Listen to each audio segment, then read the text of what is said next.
নমস্কাৰ, মই নিশিতা।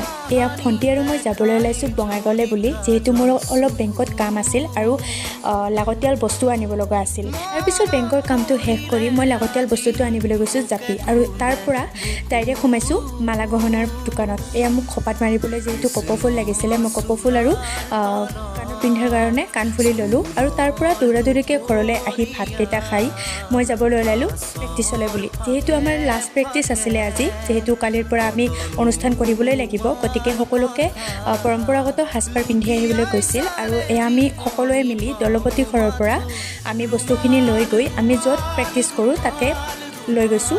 আৰু যিহেতু ইয়াতে কোৰাছ গান শিকাই আছিলে, গতিকে আমিও তাতে ৰখি আছিলোঁ, যিহেতু আমাৰ মানুহখিনি অহা নাছিল। তাৰপিছত আমি প্ৰেক্টিচ আৰম্ভ কৰিলোঁ, আৰু প্ৰেক্টিচ শেষ হোৱাৰ পিছত আমি সকলোৱে ঘৰলৈ বুলি ৰাওনা হ'লোঁ।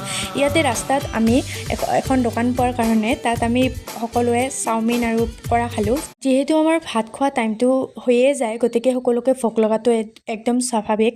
গতিকে এয়া আমি খাই বৈ উঠি ঘৰলৈ বুলি উভতিলোঁ, আৰু এয়া ঘৰত আহি বহুত ভাগৰ লাগিছে। আৰু কাইলৈ যিহেতু অনুষ্ঠান আছে, বাৰু আজিলৈ আহিছোঁ, বাই বাই।